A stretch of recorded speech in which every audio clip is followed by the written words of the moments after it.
انا اسال حضراتكم سؤال.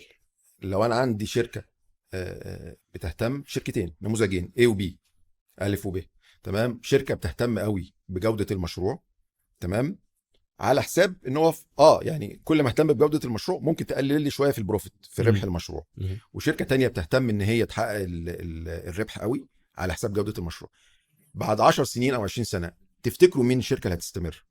اعتقد الكواليتي طبعا. هي الكواليتي اكيد، الجوده، السمعه، تمام. عشان السمعه بعد كده. هي السمعه، سمعتك في السوق بيقول ان الشركه دي يا جماعه بتنفذ احسن مشاريع، اوتوماتيك مش هيقدر يستمر كتير. ممكن يحقق فلوس، ممكن يكسب، بس في الاخر السمعه، تمام.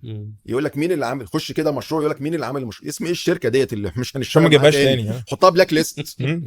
تمام. طب مدير المشروع يعمل ايه في الحلقه؟ يعني لو انا بصوا يا جماعه، انا انا اشتغلت فتره كبيره من حياتي مشاريع اويل اند جاز، تمام، ومع ارامكو بالذات، مع ارامكو، مع توتال. الناس دي ده ستاندرد ما كواليتي، بتهتمش بقى بحته الفلوس دي خالص، اركنها على جنب.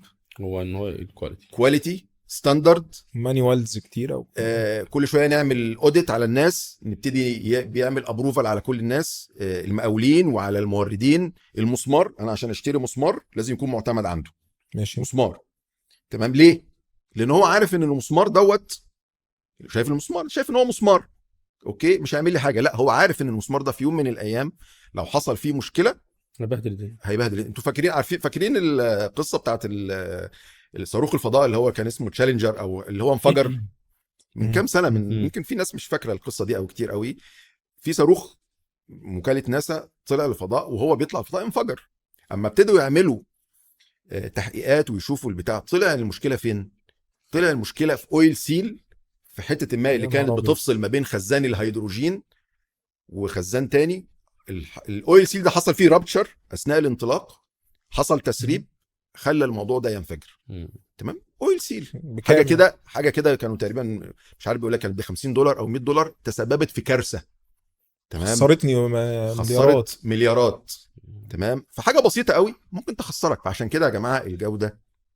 طب انا هاخد الجنب التاني بقى.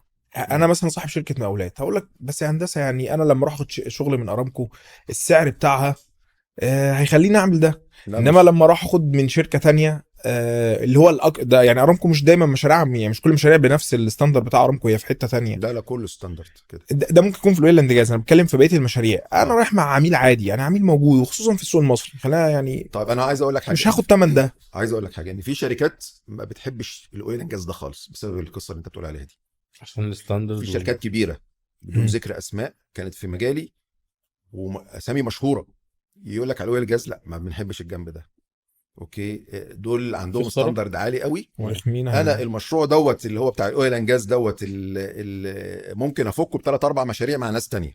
ده فكر مقاولات، هو مش عايز يعمل ريفرنس مع الناس ديت، مش عايز يعمل سابقه اعمال كتير قوي مع الناس دي، لان هو عنده احساس، هو خطته الاستراتيجيه مش عيب، بيقول لك خطتي الاستراتيجيه ان انا اعمل مشاريع، حجم مشاريع كذا كذا، بحجم مشاريع في اسواق تانية او في نطاقات تانية او مع كلاينتس تانية، تمام.